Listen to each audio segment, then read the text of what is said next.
like notes through the hourglass. These are the songs of our lives.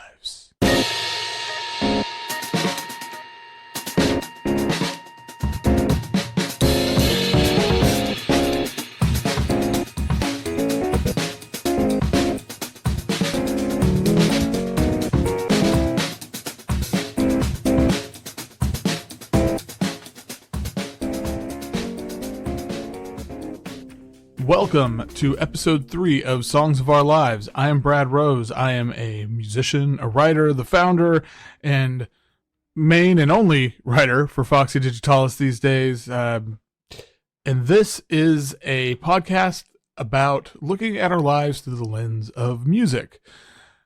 I am so excited that my guest today is Eric Mingus.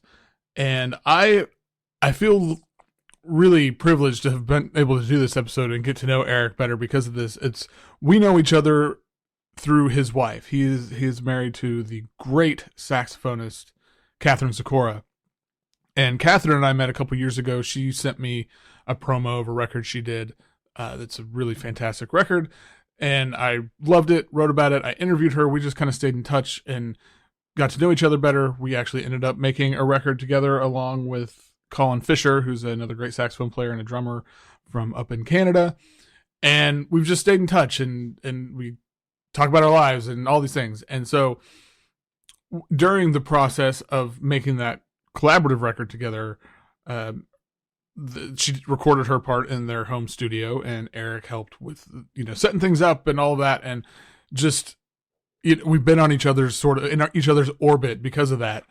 And so I become a really big fan of his music and his work. I just think he's a fascinating and genuine person. And I do want to mention specifically, he has a new album that he's working on it now. And it's kind of like tracks are getting released as they're mixed and done, called Lessons from My Father. And it is, the first two pieces are so good. They're so good. I really recommend going and checking out his Bandcamp, and he and Catherine have a Bandcamp for their duo work, which is also fantastic. And yeah, this was so much fun. I guess I've gotten to this point and I haven't mentioned that Eric Mingus is Charles Mingus's youngest son.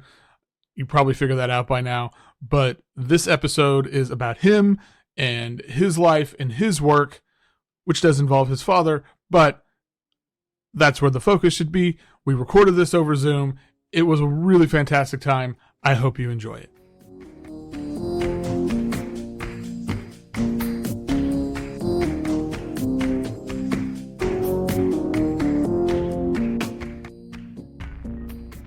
My guest today is a bassist, a composer, an instrument builder, a researcher, and so many other things. I'm really excited to have on the show today, Eric Mingus. How's it going, Eric? Oh, it's going great, man. So I know you're in the process of getting ready to move, but what else has been going on the last couple weeks, couple months? Doing a lot of different recordings and trying to line up some things and expand on this project I've been working on, which is based on the Mingus Mill, in the Great Smoky Mountains, and trying to, researching all that and sort of led to that duet with Yo-Yo Ma, and sort of kind of working through all that. I'd love to hear that story, because I gotta say that I saw the recording on, maybe it was on your Instagram or something. It was somewhere on social media. Maybe it was on Yo-Yo Ma's. I don't know. It's like one of the most affecting performances in songs I've seen in a while. It's incredible. Oh, thank you. How did that happen? How did it end up with Yo-Yo Ma involved? Well, it's funny. It's all about, people. Apologies. I think you're going to hear that beep from my computer. Apologies. I'm going to put it on Do Not Disturb.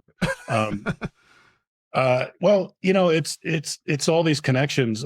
For many years I worked with this producer, Hal Wilner, and through him met lots of people and worked with a lot of different people. And out of nowhere, some people that we had in common, it's the Office of the Arts, or, out of New York. Yeah. And they said, we were just in the Smoky Mountains with Yo-Yo Ma, and we found out that, the Mingus, that's the area where your grandfather was born. And it just sort of connected with a lot of different things, because there's also the National Park Service is trying to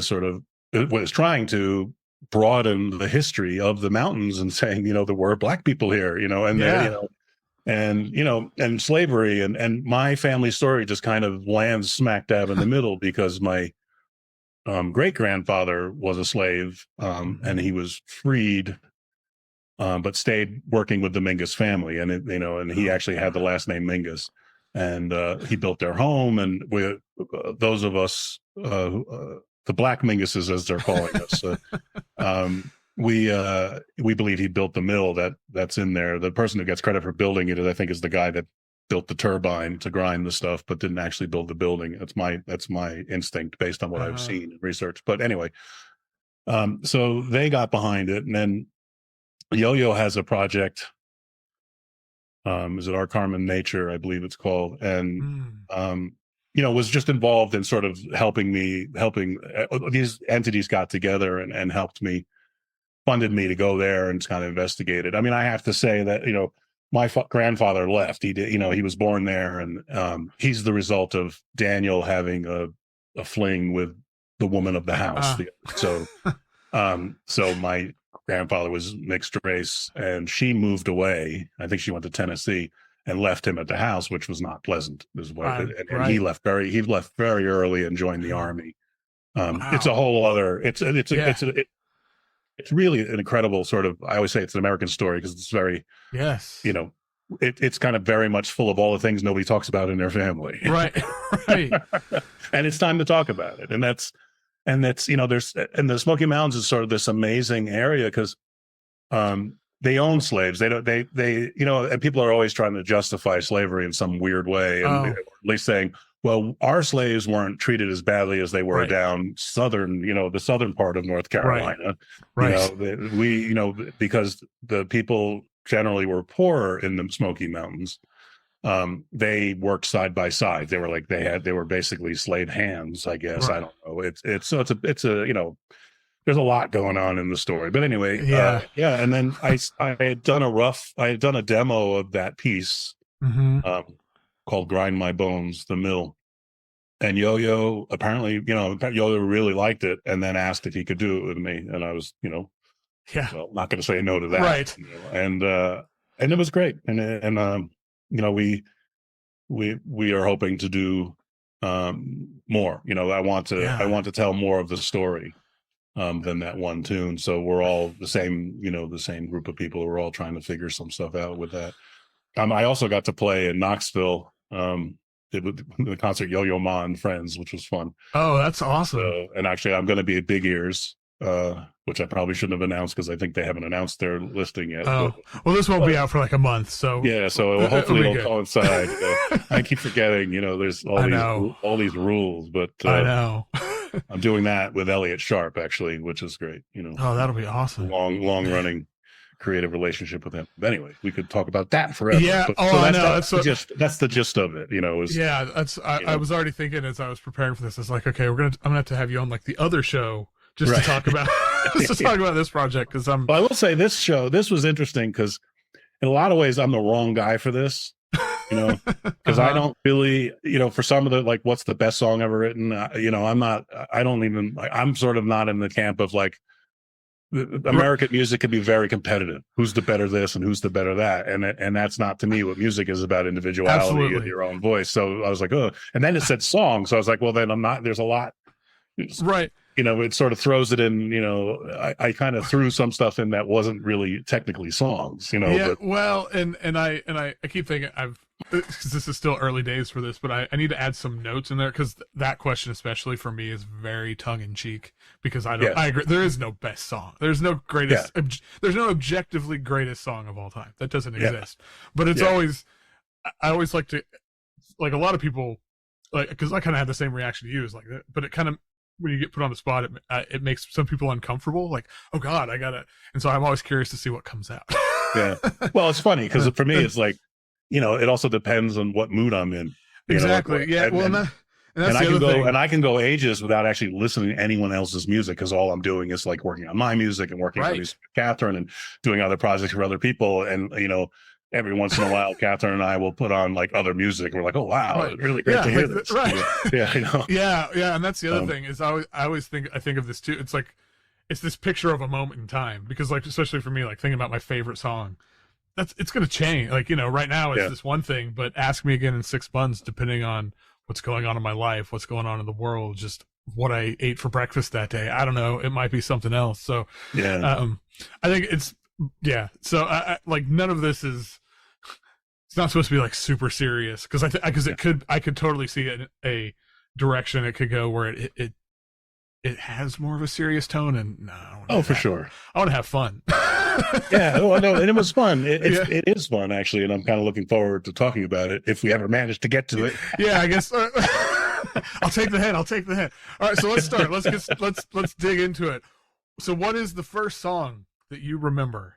Well, you know, this is the one that you could never hear, because the first song I ever heard was my father bowing on the bass, and playing a melody. And the closest thing that I could find, to think of, was Meditations, which I think I put in there. That was the tune, like that was the closest thing, because he's bowing it, on the bass. So, but like a lot of the music in my life, a lot of people never heard, and I mean, one point I was going, I mean, my first instrument was cello in New York, and I got to hear my father play cello. Not many people ever heard Charles Mingus play cello. No. And then when we moved out of New York City to upstate New York, there was no string department, so I ended up having to play, I think it was trumpet. And so he got me a trumpet and trombone. And people don't know this, my father's first instrument was trombone, and I heard him play trombone, and he gave me lessons. I had no idea. Yeah. Wow. So there's a lot of these amazing moments in my life, but they're just not like, there's no record of it that I could say. So I thought Meditations was the closest sort of thing. I've always wondered what that's like growing up. I mean, I imagine you grew up with just music and sound around you a lot. Yeah, a lot to a certain extent. I mean, there's the whole family drama of, the divorce and mom moving out of the city, and then him unfortunately passing away when I was about 15, 14. But there always was. I mean, like, that's the thing, is there was always music. And one of the things I loved about my dad was that he didn't talk to children like they're idiots. How people do that? Like, are your kids? Oh my gosh, this is And his thing was kind of like, wow, can you imagine? Like, it's a fresh brain. That's he looked at, like, it's more ready for input than ours would ever be at this age, and or some people just lock everything out. That's it, but oh my gosh. So he just, like, if I was listening to music, he'd come in and be like, why are you listening to that? What do you like about that? And that's cool. And then one of the things, this is either amalgamation of his approach to music and my approach to music, was sort of that he passed down to me, was that everything deserves a listen. And I understand that that's, like, that's sort of controversial, because people don't want to put time in the music they don't like. But he was always like, it was kind of this thing of like, let's find the one thing in this song that you like. Yeah. Just, instead of listening to, like, oh, I don't like this music. Right. Screw that. I'm not going to listen to it. I still do that. I'll put something on and I'll just go, wow, I never thought I'd like heavy metal, but this tune is really cool. Right. And so I've been, and he was also anti-genre, and as I am too. I find it. So anyway, it's all in. Yeah. So that, I mean, and that's, again, when I was doing this list, I was like, there's so much music out there that I absolutely adore. Yeah. There's very little I hate. It's funny. This brings up memories. I was in Portugal, and it was we were being interviewed, and then we ran into the guy, the reporter, the journalist, again, after we were at the bar, right. And I think, some tune came on. And so somehow, and he did the thing that I sort of was mad about, was like, he gave us all this time for interview, and then you kind of duped us by showing up at the bar, and then sort of, busted us in some way for our behavior. But, some song came on, and he was like, Eric, I hate that song. and he quotes me saying it. And I think it was ABBA, at the time.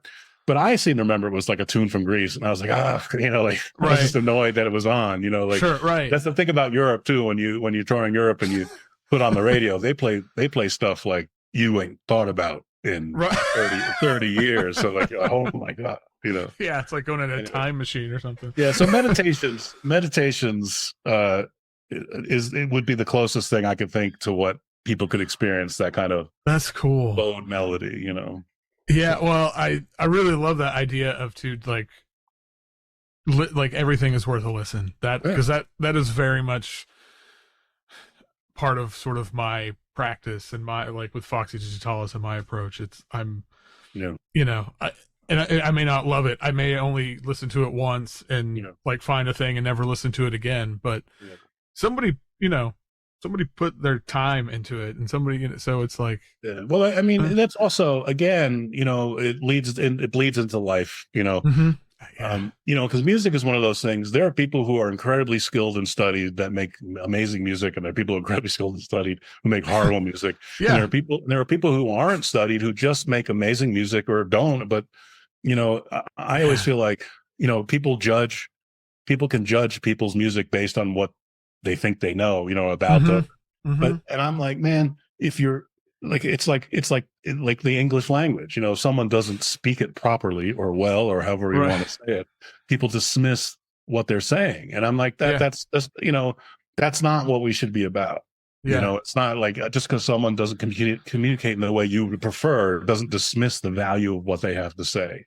Absolutely. And it's the same for me with music. I don't, there are people who are, deeply involved in the pop music that, I don't get it all. I mean, I get it from the, respective together, but it doesn't move me. Right. And I think about, and it's funny because you think about Stevie Wonder was one of the top pop guys for many, many years, and there's no flaw in that, Right. Yeah. There isn't, it's like, and he puts real musicality and real technique into it, the whole thing, Yeah. Anyway, sorry. Yeah, no, that's great. I really like that. And you picked the integration. You picked the performance from the Bremen box set perform. I don't remember the album. Yeah, it's a fairly recent release, I think. Yeah, too. God, the lineup, everyone who was playing on that with your dad, it's like, holy crap! Like Eric Dolphy's on there, and Clifford Jordan. It's like, whew. Yeah, no joke. And I went, and it's funny because I went through all the different versions, and I was like, well, they're all pretty solid, but that one just seemed to have a thing to it, Yeah. Well, so what's a song that makes you cry? Are you a big crier? I'm really not at all. Yeah. And what I did was like I went with what gave me emotion. Yeah. And I know when you're listening to this tune, which I assume you might have listened to. Yes. What God Wants, Part 3, Roger Waters, which I know people are like, what? But really, it's about a minute 40 in that I really give a crap about it.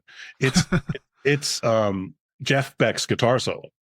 Oh, yeah. Jeff Beck's guitar solo in there. He's singing. I didn't think I realized that was Jeff Beck. I think I heard this song once or twice in my life. I hadn't thought about it, and it's one of the things I love about doing this is there's so many things I listen to beforehand that oh my God, I hadn't thought about this in so long, and it just sends that guitar solo. Yeah, that is. I mean, it's moving. That's the way it is. Like he just takes Roger Waters is it's I don't know what people really his music is so dramatic, like it really is. And that album is like, and I really like that album, and there's a lot of stuff in it that's just fun from a hearing. I love listening because in another tune he's got like, que sera sera, something about a new Ferrari car. And then you literally hear a Ferrari go from left to right, across the thing, and he's like, "Yes!" Oh my gosh, it's funny. That. It's really funny stuff. Yeah. I'm also one of those guys that listens to Pink Floyd and cracks up, but it's funny music. It is. Yeah. I mean, I think that's to me that's the way to approach it because it's because it is very dramatic, and I've known people who take it very seriously. It's like, come on, let's have some fun with it. I love the Ferrari thing. I sometimes think, people misunderstand, like people put out music and then they take it so seriously, and then a lot of the musicians are and the composers, and they're just having fun, Right. and you're like exploring something, and and I think a lot of times that's, well, it's also one of those things we could talk about too is that we're talking about Stevie Wonder at some point, and we will hit upon that. Yeah. Not only what an incredible songwriter, but a great lyricist, but somehow does not get the same kind of acknowledgement as like Lou Reed or Leonard Cohen. Yeah. Because I will say, like, I won't. I'm not necessarily. Leonard Cohen doesn't do much for me. He's written some great songs, but it's not like I don't find depth in there that other people find, and that's fine. Right. That's the thing, is we're allowed to do that. But man, Stevie's got some lyrics in there that I'm like, wow, on par, if not better. Yeah. And Lou Reed, and I knew Lou. He was a great guy and really supportive of what I do. But when they took his lyrics and put them out as poetry, I was like, that's not like, I think if Lou sat down and wrote poetry, which I'm sure he did, that would blow your mind. But, I mean, in fact, the book that they did it made me a little nuts, because at some point they kind of gave up and started putting the type in swirls and making it move on the page. I was like, there's some lyrics, but funny enough with Lou, I once did one of those Hal Wilner projects, and it was Neil Young. We were actually up in Canada for the Olympics, I think, or something crazy. Oh, wow. Yes, I am a artistic Olympiad. Anyway, I did one. It was at the Turnstiles. I think it's it's a Neil Young tune, but with Buffalo Springfield. And so I read it like a poem. I just went out, I had the band I played beneath me, and I read it. And Lou came over and was like, man, that was great. And I said, I want to do that. I want to do that with your lyrics, man, because that was fun. So I never got to do it. I hope to do it at some point. I hope to do it. But it's so that's what I'm saying. Like, I always feel like in some way, and I'm not going to start. I mean, I could get into it. I mean, I go, okay, well, there are a lot of African-American performers and writers that don't get the credit. Absolutely. Because it's not expected that they'll be deep. And that's the racial rub to it. And it's weird to me. And I don't, and that was kind of the problem. I'm going to be talking about my dad a lot because such an influence, which is funny because I normally don't, but that was also one of the things, is that even if he was getting good reviews, they didn't seem to like really acknowledge the fact that he knew his shit. Right. Like that, and like studied it, and like, didn't, he wasn't slacking. And in fact, I've seen other, they're sort of like, oh, he didn't have the education, he didn't have this. And I'm like, no, but he did get it. Right. What do you expect from LA public school? Like when you're starting out, especially back then, I don't know. I mean, then anyway. Yeah. So if we keep going, we'll maybe get another tune in and we'll be done. Oh, yeah. Well, okay. So on the flip side here, what's a song that puts you in a good mood? Well, this is one of those tunes that has multiple applications. Atlantic City by the band, which is the Springsteen song. Yeah. Springsteen song. But the band, the version by the band is just my favorite. In fact, what it is for me, it's my reference tune. When I go into a studio and I want to get a sense of how the studio sounds and speaker systems, that's what I play. So I listen to that tune often.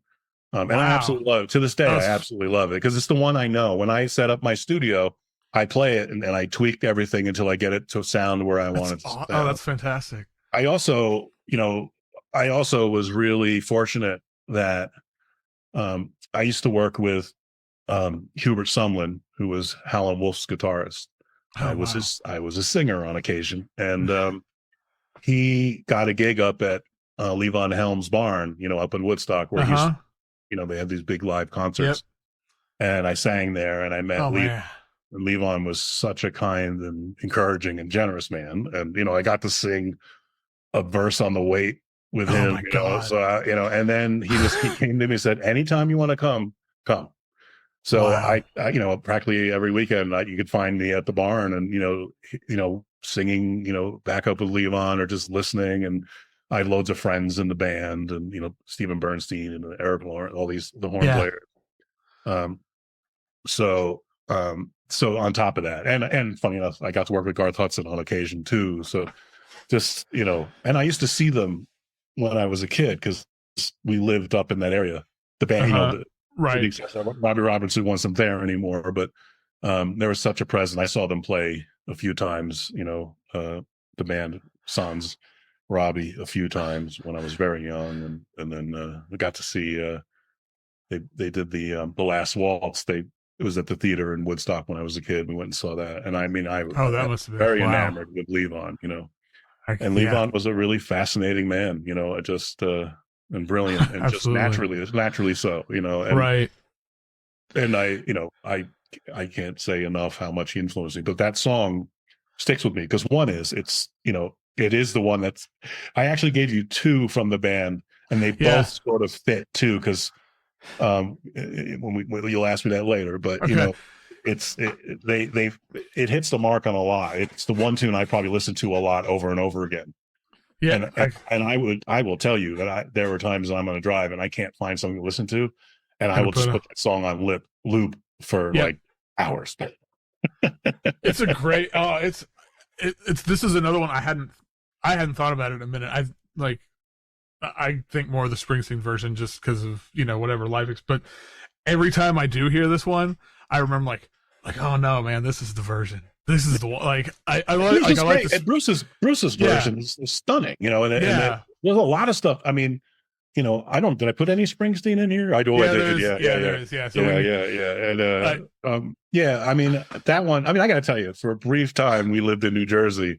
And I remember driving from New York City back into New Jersey, and Springsteen 2 came on, and I was the closest. That was the closest to tears I had come. Like I'm home, like Jersey. Jersey really suited me, But I will say I had the other thing when I was driving in Ireland and listening to you too. So I can I get emotional with locations. If the tune and location line up, then that'll be fine. Hey, the power of place. That is it. It is. Well, when you see the place where something's inspired, though, absolutely. I mean, I will say, like, the Springsteen has been very interesting to me because when he kind of like came out as a fraud, he said that he's like, well, I basically stole my father's life and made a career out of the working class, because he wasn't. He started playing music when he was like 17 and never stopped and made loads of money, Right. but we hold him up as like the working class guy, And then as he started, I'm in therapy, I'm doing all this stuff. Right. And like, you kind of took it out from under me. I can't listen to you like I used to. Right. But I'm an incredible craftsman, and the E Street Band just knows how to. They know what he wants, I mean, it's a thing, It is, yeah. So, what is objectively the best song of all time? You know what's funny about this one? Yeah. I was surprised that I chose it. Okay. And I know that sounds funny, but when I was going through like the tunes that really inspired me or moved me, or that I felt was really something, I came up with My City Was Gone by The Pretender. Oh, wow. That is on there, right? I did have that in there. I don't think it is, but I do that song. That's a great pick. Wow, that's weird. So I don't want maybe at the wrong page. Oh, well, it'll we'll get there in the end. No, that's a really. Oh, you know what I did? It's I think I ended up choosing Waterloo Sunset. Oh, well, that's another great pick. Well, there you go. I mean, I think you can have both of them. I think it was a tie between the two. I mean, one of the things that I think people don't get, or I've never been asked, but like, Chrissie Hynde is a huge influence on me. Really? There's a lot. Yeah, I mean, she's an incredible songwriter. I mean, and Ray Davis of the Kinks. Right. That's actually how you pronounce it, but Davies is what we call him here. He, I mean, I think they had some kind of thing, but he even, he really touts. She's an incredible songwriter. Yeah. And so is he. I mean, and I knew Ray a bit. I knew Ray a little bit, but well, I guess it would be a tie between Waterloo Sunset and My City Was Gone. But I also love that one, My City Was Gone, because I guess maybe in my head that was probably the one I should have chose. But I get it. Like, there's some of these where for me it's the same. For me, it's like, there's just there's two. It's like 1A, 1B. It's hard to. Yeah, and actually, the reality is, again, I could give you a ton of tunes, because there could have been one from Stevie that's just on there, and I really like the OJs growing up, and there's so much, and I was also looking at going, well, there are a lot of women that influenced me that I don't know why, like Bessie Smith and, like all these incredible artists. And then of course that was spinning around in my head too, and then sometimes I want to connect to the music without thinking about who's singing it either. Mm-hmm. Well, this one is always a bit fun, I think. What's a song that you used to love, but now you find it a bit cringeworthy? That it's not so great. Well, that's the Springsteen Secret Garden. Oh, okay.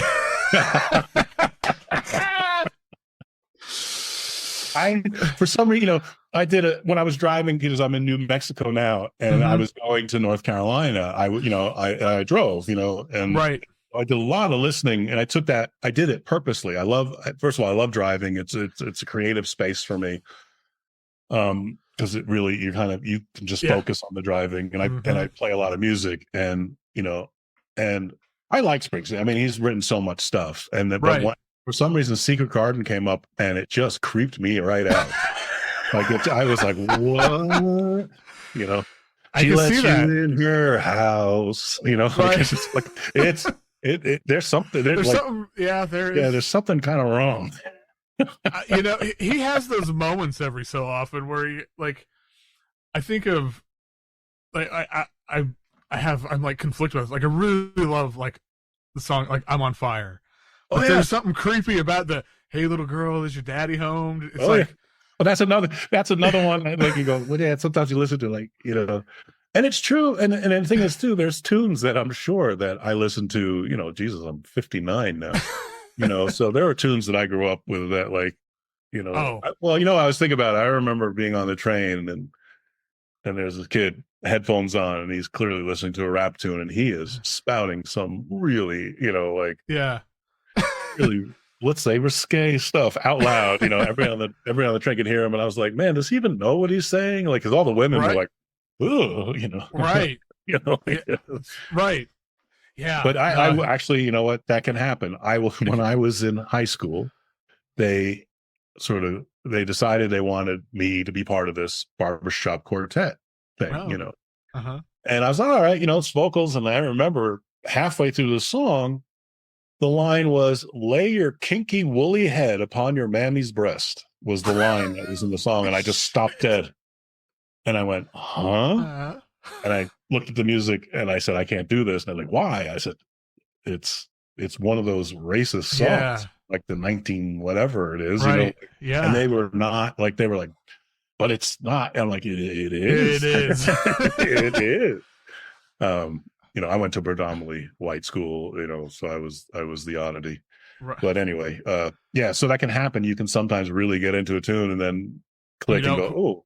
Yeah, it's like you get these blinders on or something. You don't really, and then you have that moment where it clicks, and you're like, "Oh, geez." Okay. Yeah. So I mean, Springsteen's taken a bit of a hit, but he's got some stuff that I absolutely love, and has more of it than stuff that's triggered that. Yeah, well, and anytime you've been around that long and done that much stuff, it's not all going to be gold. Well, what's on the kind of flip side of that? What is the song that most people hate or don't like, but you love it? Well, this is one of those ones I'm like, well, it depends on who the people are around, absolutely. Right? Really. And when I thought about the one record that I absolutely loved and couldn't understand why nobody else loved it, you got to remember, this is when this record came out, people were not happy with it. And it's Miles Davis, Man with the Horn, Backseat Betty was the one I chose. Yeah. People were like, he was getting canned, and I was like, this is a great record. I don't care what anybody says. And I mean, now people have come around, I think. Yeah, and that had a lot of that too. Yeah. Like, people forget that about a lot of artists. They were breaking boundaries, and Miles is one. I mean, Miles was so ahead of his time. Yeah. It was just people eventually caught up. Well, I don't even know if people are caught up with him yet, but But I absolutely loved that record. And That's a great answer. It was also when I had started really diving into playing bass and guitar and all the instruments. And so I was playing along with that record. You know, I was really trying to learn the different things going on and the concepts. And so to me, you know, it's you know, you know, I'm gonna go out on a limb here. I actually prefer some of the later Miles stuff than I do the, you know, his pop stuff from the early days. You know, like, you know, that's what it was. You know, that's like he was always popular, and he was on the pop charts. And people forget that too, because my dad, some of his stuff in the 50s was being played on the same as the other 50s music. It wasn't, you know, there wasn't a jazz per se. Right.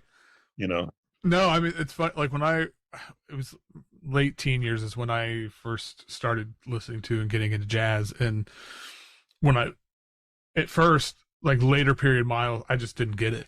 And now, I mean, that's the stuff I go to. I mean, I love like this record. I love this record. It's so, and it's still like so weird. And it's like the things, it's in such cool and interesting ways that, I mean, this was made in like what, the 80s, and people still, I think it's 82 or 83. Yeah, it's somewhere. It's like early 80s. What?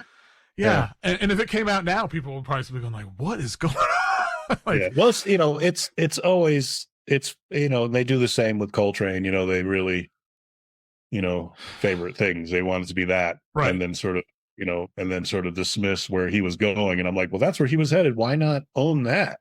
Yeah. Same with Miles, you know, and the latter stuff. You know, I think my father, had he not, you know, gotten sick, would have really, you know, embraced so much more technology. You know, he really, I mean, the one album that he did that in a way, in the end, it didn't come out the way I think he would have liked, or, you know, because he had always said to like, to the Erdigans at Atlantic that, like, you know, he was on the same label as Led Zeppelin. Let's get that clear. Right. And jazz always had this thing of like, you get this much money and you have to get it done in 2 days at most. If you're lucky, you got a day, you know, 2 days. Yeah. And so he'd have to, you know, they would rehearse at home. You know, the big band was in the house. I mean, in fact, the tune "Eat That Chicken" was inspired because my mom was cooking chicken for the band while they were rehearsing for that record. I think it was. And so that came from that. But anyway, when Let My Children Hear Music came around, basically that was Atlantic saying, okay, Charles, we'll give you, you know, 2 weeks in the studio, you know, more like Zeppelin, because Zeppelin would get like here in the studio, right here, or whatever it was. And my dad was like, why don't you do that with jazz? And, well, jazz doesn't make that kind of money. I said, well, maybe it would if you put that money into it instead of sending us to that place in New Jersey that killed my bass sound, as my father would say, Rudy Van Gelder,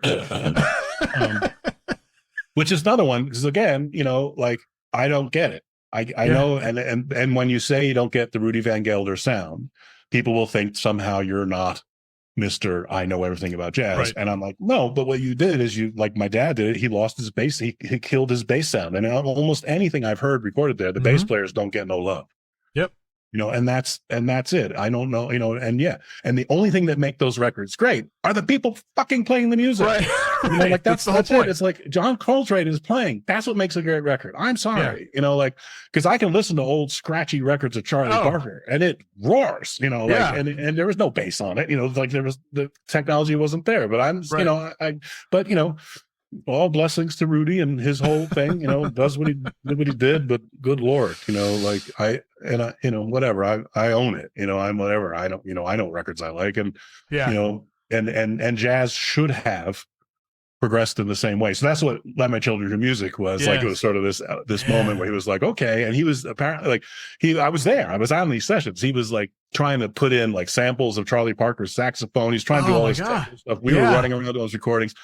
And unfortunately, I think they just basically, you know, cut it down and made it into a jazz record, and didn't really give him, you know, he didn't, you know, he, like he said, he said, what actually the quote was, the minute they started calling me a jazz musician, I stopped making money. So, man, that's anyway, amazing. I should let you get back to your questions, because otherwise, I'll have all the jazzers hating me. Yeah, you're good. I'll prepare you for when this is going to go out, so you can Yeah. Hey man, I got my own opinions. Everybody else does. That's the whole point. That's the whole point. I don't have to believe like you believe. Exactly. 100%. So I feel like I know what the answer to this is, but I'm going to see if I'm right. What's the most romantic song? Knocks Me Off My Feet. Oh my God. Easy one, right? Yeah. No. Whenever I saw this, I was like, oh man, nobody's ever going to have a better pick. It's like, that is what a song. And funny enough, not a hard one for me to just immediately go, you know, like I was like, that was it. And I did, again, I had done this drive and I just decided, you know, it said, I yelled at Siri to play me, you know, Stevie Wonder, and it just, you know, and it popped up and I went, yeah, that's, you know, I mean, I wanted to reconnect with Stevie's music because I was really into it when I was young, you know, and then spent a lot of time, you know, not apart from it. And I just wanted to dive in and because some music you go back to and it's not what it was, you know, and for me, that's the Beatles. And I, you know, and all due respect to their legacy and everything, but I, you know, I knew everything. I knew all the harmonies. I did, like, I was such a big Beatle head when I was, and they were still kind of around when I was, you know, I was 6 or 7 when I was really into them. And then kind of, you know, every once in a while I'll pull out Rubber Soul or Revolver, and I still I like those records, you know, but it's not the same. It's not the same. It doesn't do it. Stevie Wonder, man, holy smokes, you know, brings me right back. Yeah. You know? I feel like my love and appreciation of Stevie just has grown. Like the older I get and the more, I don't know, he just gets better and better. And he's one of those artists that to me, you know, you think of like why he should be held in the highest regard of anybody ever. Like he is that good. And in some circles he is, you know, and that's also the funny thing of the world is that, you know, there are people held in the upper echelons, you know, in their crowd, you know, like, you know, I mean, country music, I know, well, it's funny.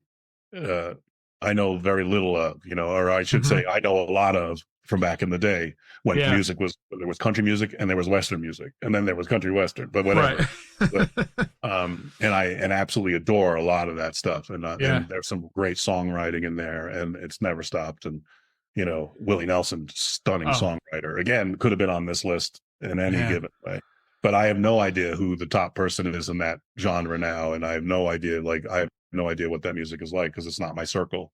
Yeah. You know? Yeah. Well, what is a song that changed your perspective on an artist? This was the Gary Clark Jr. one, This Land. And it's not, and what had happened was, you know, I hadn't really heard his music. To be fair to him, I'm not saying all of a sudden this record changed. Right. Sure. What had happened was, I guess I'd only seen him as like a guest at the White House performing the blues with Mick Jagger. It was sort of these weird little cameos, and he's clearly a really good guitarist. Right. But I didn't get a sense of him as a songwriter. But this tune, This Land, when it came out, I was like, wow. I mean, what he's saying is huge. What he's commenting on is huge. The emotion of it is really intense, and he got my respect like that. It's funny you say that because I had never heard this before, and so I just had this experience. Like when I put it on, I was just like, oh, because I had the same impression, and I was standing in the kitchen literally, and I had to sit down. I was like, oh my god, it kind of knocks you over. Yeah, I mean, also, I believe it sort of coincided with some, you know, with some stuff too when it came out. And but you know, what's amazing is that I am a nephew, and oddly, I think he might be older than me, you know, one of those weird. Right. Yep. we never met each other in person. So we were just sort of met on social media, and he and I were both like, I was like, "Do you check this out?" He's like, you know, like, and then when you go back and listen to Gary's stuff, there's a lot of that in there already. I just didn't know, you know, like I just kept seeing in these sort of promotionally, you know, things. Right. So it was intense, you know. And, that's the thing. I had this thought when I was like, okay, when I got some time, I gotta go back in and listen to more of his stuff, because this song is just incredible. So I'm so glad you picked it, because exposed me to something. Yeah, nice. I'm glad because and then the only thing that really bothers me about that record is I don't think I heard anything from him since. Oh man, you know what I like? Do you yeah. get what I'm saying? Like, I don't know what happened there, but I mean, it's also I'm not necessarily on the cusp of what's happening these days. So I don't think it's entirely possible that man's having a great career and has more records. I just, right. What are your favorite lyrics? Like either a lyric in a song or a song itself? Well, it's funny. Did I put Wee Small Hours on there on that list? I don't think so. What did I do? I don't know what I sent you, but for some reason it's blank on one of my pages, and then the Wee Small Hours, preferably sung by Ella Fitzgerald. Yeah. Oh, I absolutely adore, Sinatra's version of it as well. And I really do, as with Miles Davis, really like Sinatra's phrasing. He's got this subtle behind the beat thing that just, you sing along with him and you're going to sing right when you think he's going to sing and he's right behind you, Yep. But I don't know. I guess somehow I got my list confused, so I apologize. Oh, no worries. That's a call up the email I sent you to find out what I put in there, which might be the smarter move. I mean, Wee Small Hours is a great. That's a fantastic song, and I love the Ella Fitzgerald version. Yeah, she's amazing. That's the one I think about too. She does the intro verses and stuff. The man, the king. Yeah. Oh, I think I just left it off, and that was what I intend. I just love that. I just love the lyrics, the craft of those lyrics. That's old school writing stuff, But I will say that there's, who I think is in that. People now be upset with me.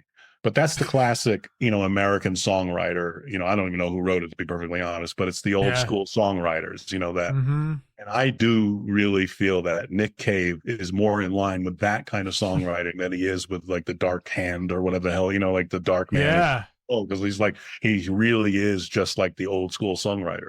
It's funny. We doesn't dismiss anything. He's got and he writes great tunes. Yeah. Well, and it's funny. I recorded another episode of this yesterday with somebody and we talked about a Nick Cave song, and the one that she picked, to me, it reminded me, like, just speaking of him being this great writer, it's like if you sent me those lyrics and were like, this is some old English poetry from the 1,000 years ago, I would have been like, yeah, that tracks. Like he's got that. Yeah. It's totally agree. But yeah, Wee Small Hours, it's one of those things. It's like they don't make them like they used to. I don't ever be one of those people because I'm not one of those people. But there's something about the way that, like you said, that like classic American songwriting from it's a thing. Yeah, it is. It's that real craft, But it's it's one of the So anyway, I have again multiple answers for different things because the other one I almost did, but I couldn't remember the name of the song. That was the problem. Was Dave Davies or Davis of the Kinks, the guitar player, who's responsible pretty much for distortion as far as I understand. Right. And he wrote a few songs for the Kinks that lyrically are just really good. Like, I just couldn't remember that. Like, I just could not remember that. I was searching for the tune and I couldn't remember because there's like, your friends are everywhere and underway. Like, this is really great. Like, twist of words. And I just feel like he is overshadowed by his brother as a songwriter, but he was great too. Yeah. Anyone who watched The Sopranos and heard that there's one of his tunes in it that's, you go, oh yeah, that's a good tune. Yeah. Again, I blanked out on it. But he's up there with a good songwriter as well. And so's Dave. I mean, there's so many. Right. But Wee Small Hours is just one of those songs that always hits me, when I'll sing it. I'll never do it publicly, but if it comes on and I'm at home or I'm in the car, maybe I will do a version. Maybe. See, but, that could be interesting. Hey, I mean, that's people don't, when you do sort of, I guess my career is kind of all over the place, really, because I do straight on improvise, sometimes do noise, and sometimes, do some jazz stuff. I mean, I don't consider myself a jazz musician, but I have an absolute knowledge of it and love of it, and can talk about it for hours. And I was a New York kid, so I went to go see Elvin Jones, and I went to go see, I got to see, all these amazing saxophone players, and so that's a huge part of what I, of the makeup of who I am, Yeah. Anyway, but in only small hours, it's just an incredible tune. Yeah, incredible. Well, okay, moving on. We're going to go to the you pick 'em section here, which the first one is, so what's the song you can listen to the most? Which is Atlantic City. It's Atlantic City, obviously, yeah, we know that story. Which, again, I think is a great answer. And so the next one, I already know the answer to this one, too. What's a cover song that's better than the original? Well, that's true. It could be Atlantic City. Oh, is that not the... It is. It could be Atlantic City, but I didn't want to really damage you. Okay. So I chose When I Paint My Masterpiece by Bob Dylan, but being played by the band. Yes. There you go. And I really love that rendition, because also Levon put a bit of himself in it, because he adds the words sailed around the world in my dirty gondola, oh, to be back in the land of Coca-Cola. Yeah. And if you knew Levon, Coca-Cola was his thing, man. He always had cold bottle, the small glass bottles of Coca-Cola in his house, and it was great when he said, "You want a Coca-Cola?" Yeah, he'd come get you one. He'd pop the top off. But I'm very fond of that version, and and I love, and Bob Dylan's one of those guys I didn't really get when I was younger, and then a good friend of mine, the music journalist Gene Santoro, and I, sat, and he was like, "Let me learn you something," So I was like, "All right," I mean, I could, and not to say there's a lot of songs of his that I knew and sure, and understood, but like it wasn't like, oh, I'm gonna go home and listen to Bob Dylan. It wasn't. He was not the voice of my generation, right? And that's true, But when he started doing jazz standards, I was like, perhaps you and I should have a chat. But it's a great tune, but I always felt like the band just had their version of it is fucking amazing. It really is. Yeah, Dylan has that thing where I always think of like All Along the Watchtower. It's like, that's a Hendrix song. Come on, like, yeah. Well, I debated that one, but then I was like, no, but but then you got to say, Dylan has a way of making it. He tells it in his story and his voice. Yeah. And there are a lot of Bob Dylan tunes that I really like too. I'm not just singing them at all. Right. But When I Paint My Masterpiece by the band is a fucking masterpiece. It really is. And I think because the Atlantic City, I think, was done after Robbie Robertson had left. And then that one, I think he's on there. There was always this story about Levon and then Robbie not getting along. I don't know anything about it. I never met Robbie, but I absolutely loved a lot of his solo stuff too. The scores he did with Scorsese. So I got a lot of respect for him. I can't say I understand the inner workings of the band, but right. It seemed a bit intense, but I loved the band as the band and what they did and what they brought to music. It's amazing. Yeah. Well, what is the best hype song? Well, that's the funny thing. I was like, what exactly is a hype song? But I felt like Haitian Fight Song is just one that gets you ready to go. It does. And it's funny because it's it's kind of come back because Coinbase did a commercial and they used Haitian Fight Song. So it was kind of fun, I've had people go, wow, why that's kind of messed up. And I was like, well, one thing people may not know about my dad is he liked to get paid. So there's a lot of talk about selling out and all this stuff. I'll be honest, no one's really said it to me. There was a little mumblings, but I'm like, sure. It did what it did. But anyway, but what's nice about it is it made people listen, and now more people are listening to Charles Mingus than they were a year ago. Yeah. because of that tune. And to me, that's the driving force. If you want to keep the spirit alive, maybe be a little more open to that stuff. Yeah, well, I mean, it gets it in front of people who wouldn't hear it otherwise, and they wouldn't hear it in a way, because they're people keep saying like, oh man, my kid doesn't listen to radio at all. Like, yeah, they don't. And most of it, I mean, shoot, people are doing video game music for concerts now. Yeah, like that, because that's where they're hearing music. Yeah, I mean, that's my daughter is 10, and that's there's this one video game she plays, and like the soundtrack to it is her favorite music, and it's really nice. It's like this kind of ambient, like keyboardy stuff. I think but that's how, I heard her playing one day. I was like, what is this? She's like, oh, it's from this game. Like, that's cool. Yeah. Well, you get your music from where you get your music. Exactly. It's just that, a lot of things in the industry changed. When video games came out, all of a sudden kids were spending their money on the video games than on music. Yeah. Where I couldn't, you couldn't stop me from running out and buying the next record, or, right. Music and stuff. And kids have like the, half of recorded history in their pocket for. Yeah. So that's a whole other thing, but I mean, it's, and I certainly love, oh, I remember that tune, and like just trying to put a sketch of it into the search thing and then find it. Right. It's a drag that everybody demands so much free content, because then it's really hard to make a living doing it. And then the quality of that free content really drops. Yep. It's the same with, like, boy, when you try to read a news article, it's so poorly written. I sometimes just go, what? This is from who? Right. Like, I mean, even from places you wouldn't expect it. It's like, but it's the world we live in right now. Unfortunately, I don't see it changing. I don't. We're gonna have to adapt. Yeah. In the 102-degree daily weather. Right. Yeah. Oh man.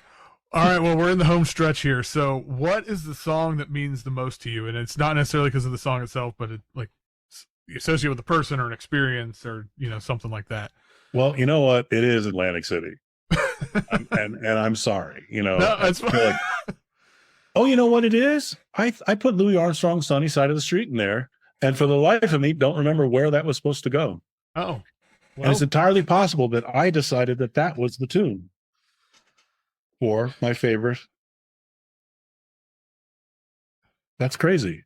So I think it is "Sunny Side of the Street" by Louis Armstrong. I apologize. I think last minute I decided that song has always been one of my favorite sort of. It's in my head when I'm walking on the sunny side of the street, for sure. When I'm in New York, and really, I would say it's not Louis Armstrong's version specifically. I would say it's a song that, like, reminds me of my dad, who was incredibly silly and did not take everything as seriously. That would be a fact people didn't understand, but we laughed a lot. And I'll tell you this, man. People always go, oh, it was like being Charles Mingus' son, which is, if I asked you what's it like being the son to your father, that could be a really complicated answer. I don't know you, I don't know the relationship, but like, people seem to think that it's something that I can be like, oh, well, just because he's Charles Mingus. And the messed up thing about that is, like, the sort of Charles Mingus that's been remembered is really sort of somewhat distorted. I mean, partly by him. He rarely answered a question the same twice. He liked messing around with interviewers, and in fact, I always tell this story because he was married a few times, and to every wife he told them he was a different racial makeup. Do you know what I mean? Like, so he would say, to my mom, I'm German royalty and this, that, and the other thing, and Swedish royalty to the other wife, and all this stuff. And in some way, like, that to me was like, well, because that shit don't matter, like, really, to him. And to our family, it kind of didn't, because we were outcast from the family. So why would we care if we were if the Mingus family is a German name and they're from Germany and they were the wealthy family that first settled in the Smoky Mountains? Terrible history, because of course the Cherokee were already there, and then of course all those people that lived in that place got chased out to become a national park for the the leisure class. So but Sonny, so my dad, he loved all these sort of silly songs. he particularly loved, like the 1920s sort of white versions of black songs, which he thought was hilarious. Mississippi Mud or Darktown Strutter's Ball. He just, they make him crack up, Oh, man. Which would be like the equivalent of liking, the 50 songs that were covered by the white guys, as opposed right. It's just sort of like, because they're just so wrong, But the Sunny Side of the Street just always, it's a beautiful melody.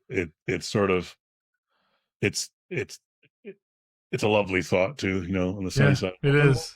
Street before, I never noticed dark, because someone's so in love that they're like, the world seems brighter, and that when you're a teen, man, when you first, like, when you first feel those feelings, and I hope that we always continue to get those feelings, but when that song means a lot to me, just because it's a connection to sort of my father, music legacy, jazz legacy. It's all sort of all tied in, Yeah, right. And that sweet moment in time where, jazz was the popular music. Yeah, right. And they were the ones getting the studio time. Yeah, of course. Then studio time was still not enough to do. And also I chose Louis Armstrong because Louis Armstrong took a lot of shit for a long time. And wrong. You can't, what he did for jazz was huge, but, the later years where he was in movies and sort of became a character, he was made a caricature of himself. Mm-hmm. And I don't, that wasn't the man he was, but, he had a lot to say. And I think if people stop and listen to where he came from and what he does, they get a lot from it, Yeah. Yeah. And that's a great song. So is that your favorite song too? Or is that... I don't know. I think it kind of folds into, but I feel like that's a really great song to end on. So there are so many. Oh, I know. I mean, I could ask you next week, and you'll probably have it. Yeah, there's so many songs, especially that era, that ilk that are just amazing. And I have to say, like, I'll confess, here's something you may not know, but one of my influences would be Fred Astaire as a singer. Oh, because in fact. He introduced most of those songs because they were in the musicals. He was the predecessor to that. And there's some great records with him. It was Oscar Peterson or Peterson. I can't remember which one it is. He's doing his version of jazz, but the composers loved him because he basically sang those songs perfectly. Like he did, right in the melodically the way they were supposed to be written and all that stuff. And then what I love is you take those songs and you listen to them. And then you go to Ella and you see, this, what you could really do with I always find it interesting because some people cover tunes and they don't really go anywhere with them. Right. It's like, I'm just going to put my voice on it as opposed to like, what does it say? And what can we really do with it? Yeah. I did a version of Tommy, the Who's Tommy. Live. We basically did a run in Australia, Adelaide. Where I took, Pete Townshend's tunes and end whistles because he wrote a couple of tunes in Tommy, and kind of put my spin on them. It was fun. In fact, I did a bit of a Man with a Horn version of one of the tunes, and kind of just explored it in a way. I did that with Hal Wilner, and it was one of my favorite moments. It's never, I may have some recordings of it, but whatever. And Pete Townsend is a bit of a. I know I'm a bit of a mentor for me, and has always been there, and in that way. And that would be a gift from my dad, because I have to say sometimes people are just curious to meet Charles Mingus' son. So I'll pick up the phone. Right. But, that's a call you take, but that's great. That's but again, another great songwriter right there. Plenty. I mean, I could tell you, I could have just said to answer all these questions, Quadrophenia. Right. And then we're done. Yeah. You just play Quadrophenia, we're done. We don't have to talk. That we're done. Right. Because again, there's so many great songs on that record that hit all the marks for me. And then another one I almost chose is he did this Iron Man record, and it's got he's got all these different guests on it, but there was like a couple of tunes in there just hit me emotionally. I'm not saying it's a great song, but like sometimes something connects. Yeah. Like you just go, oh, in a weird way, it connects. Because sometimes, my life isn't all music. I grew up, I had, I had to get jobs. I built houses. I did carpentry. I did, sheetrock, all these different things. And I think I grew up around some amazing people who who are more talented than me, and they, their lives are, working to keep their family going, and they never got that shot. I worked with guys in construction who were in Joffrey Ballet, but also doing construction work and supporting their art and all this stuff. And the best music, I think sometimes the best music just never makes it there. I think, and I do believe there's another John Coltrane out there. Would we give him the chance? And that's how do we find him and give him that chance? I mean, I remember I was a Berkeley student for, a semester and a day. Was not my scene, but there were some amazing musicians in there, and I am shocked that I've not heard from them since.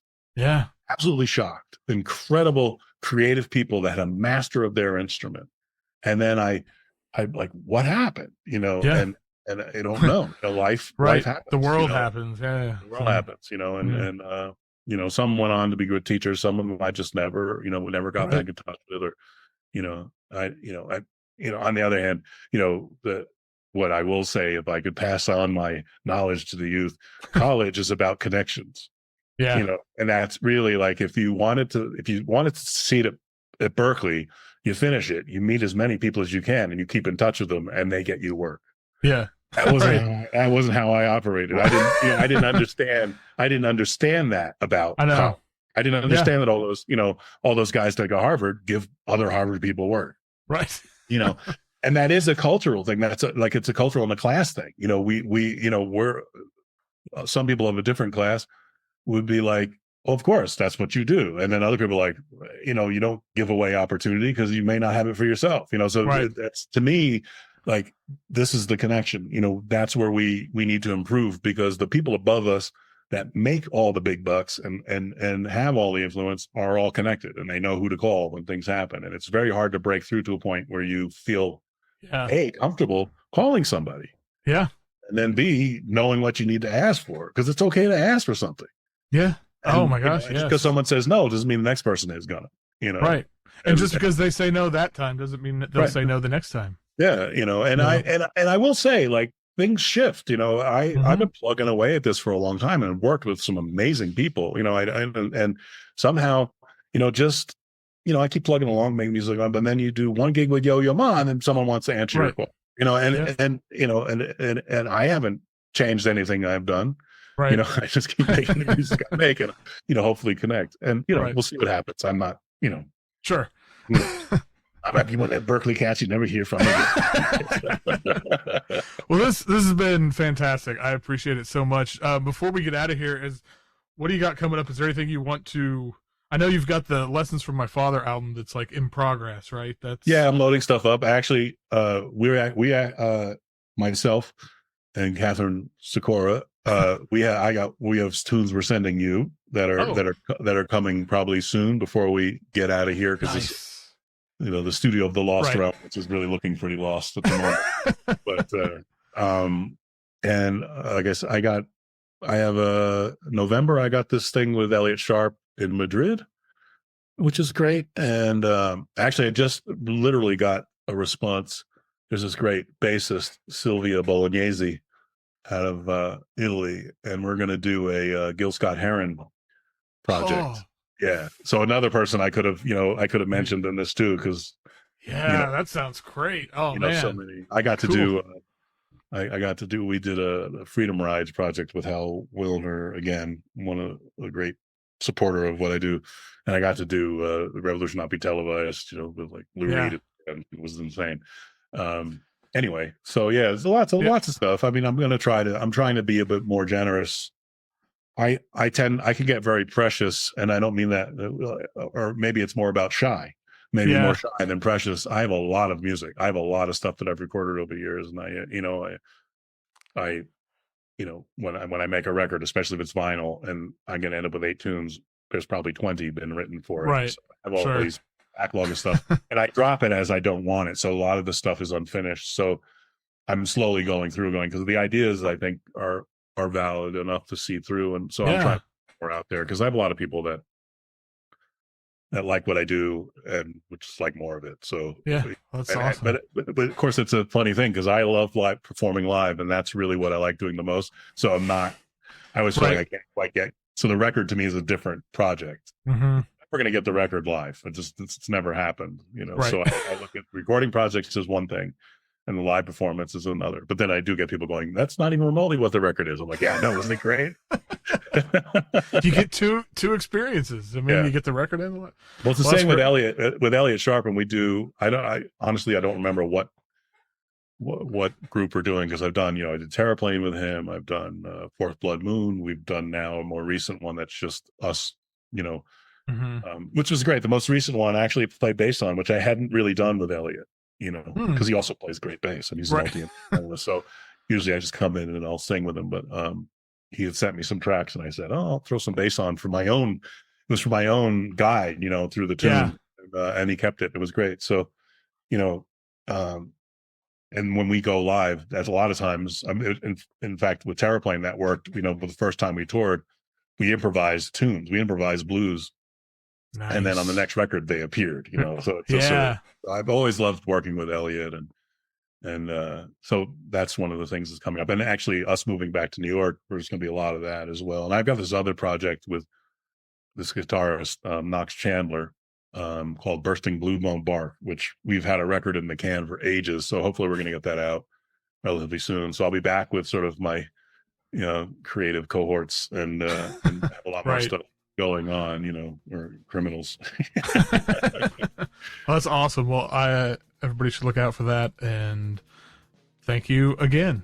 Hey, you're very welcome, man. It was fun.